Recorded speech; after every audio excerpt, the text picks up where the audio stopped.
బయట టిఫిన్ చేస్తే బొచ్చడు పైసలు ఖర్చు అవుతాయి, ఇంట్లోనే చేయరాదే దోశ గిట్లా. అబ్బా నాకు దోశలు చేయరాదు కాదు. ఓసిని దోశలు చేసుడేమున్నదే, నానబెట్టిన బియ్యం నానబెట్టిన మినపప్పు ఉంటే చాలు. ఎవ్వలకు ఫోన్ చేస్తాను? బత్తడి బియ్యం బత్తడి మినపప్పు మా నాన్నని పెట్టువంట. అయ్యో రాములా, నానబెట్టుడు, అమ్మ పెట్టుడు, అక్క పెట్టుడు, చెల్లె పెట్టుడు కాదే, బియ్యం పప్పు నీళ్ళల్లో పోసి నానబెట్టాలి. హలో, చెప్పకుండా చేయకుండా పోయి వారం రోజులైతే అది ఫోన్ చేయాలని గింతనన్నా బుద్ధి లేదా? ఇప్పుడు ఎక్కడున్నావు? మొన్న పవిత్ర శ్రావణ మాసంలా శకుని శక్తి యాగార్థం కౌరవ పాండవ ధర్మ కర్మ క్రియ కార్యక్రమంలో నేను మునిగి ఉన్నాను. అక్కడికి కొందరు దేవపట్లు వచ్చి నన్ను తీసుకుని శ్రీకృష్ణు జన్మస్థల యాత్రకు తీసుకుపోయిర్రు. మరికొన్ని రోజులు నివాస యాత్ర కూడా కలిగింది. నివాస యాత్ర ముగిసిన వెంటనే గృహమునకు రమ్ము, చీపురుగట్ట సిద్ధం చేసి ఉంచుతాను నాదా.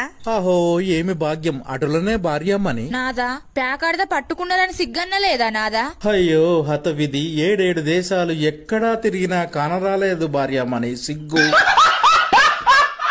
మేడారం ఎప్పుడు పోయినా గానీ ఒక్కనివే పోతావు. అందరికి అందరు పోతే పైసలు వద్దా? అచ్చేడు సల్లగా బతుకుతా అందరం పోతుంది. పైలంగా పోయి పైలంగా రా, బాగా తాగకు. సరేగానే నీకేం తేవాలో చెప్పు. నీకు నచ్చినదే. చిలకల దండలా, ఎకుడు బాలాలా, ఏంటియో చెప్పరాదు. ఏమో నీ ఇష్టం. గాజుల, రిబ్బన్ల, బొట్టు బిల్లల, కటిక డబ్బీలా, లేకపోతే జిలేబీ పొట్లమా?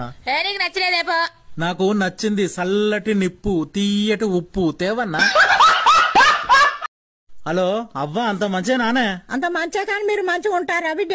ఏ మాకేంలే, మేము మంచిగానే ఉంటాం. పొద్దుగాలనే లేస్తాం, ఇద్దరం కలిసి టిఫిన్ తయారు చేస్తాం. ఆమె నాతోడు ముచ్చట పెడతా అంటే బోళ్ళు బొచ్చలన్నీ దోముతా. ఆమె పాట పాడతా అంటే ఉన్న బట్టలన్నీ నేనే ఉతుకుతా. పాపం ఆమె మంచిదే, అది ఇది అండుమని ఏం చెప్పదు. నేనేం వండితే అదే తింటది. ఇక మాకు లొల్లి ఎందుకు వస్తుంది అవ్వా? ఓ పని లేదు పాట లేదు, ఎప్పుడు చూసినా ఇల్లు ఇల్లు ఇల్లు. అరే ఇల్లు అంటే ఏందనుకుంటానవే? ఇల్లు అంటే ఆకలి తీర్చే భోజనశాల కాదు, సుఖాలనిచ్చే వసతి కాదు. మరేంటిదో?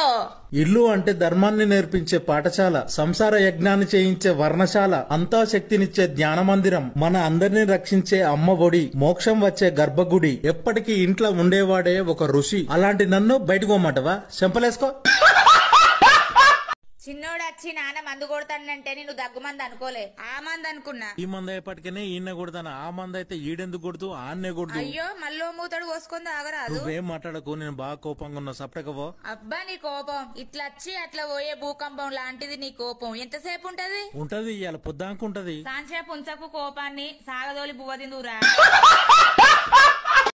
రోజు పొద్దుగా లేచి అటు ఇటు నడుతుంది. ఇది ఎండాకాలంగా అదే. నడకకు కాలంతో పనే ఉన్నది, కాళ్ళతో పని గాని. కాళ్ళు కష్టపడితే ఒళ్ళు సుఖపడుతుంది, కాళ్ళు రోడెక్కితే ఒళ్ళు తేలికైతది, కాళ్ళు రోడెక్కితే రోగం అటుకెక్కుతుంది. నవ్వుకుంటే నడువు, సుఖంగా బతుకు.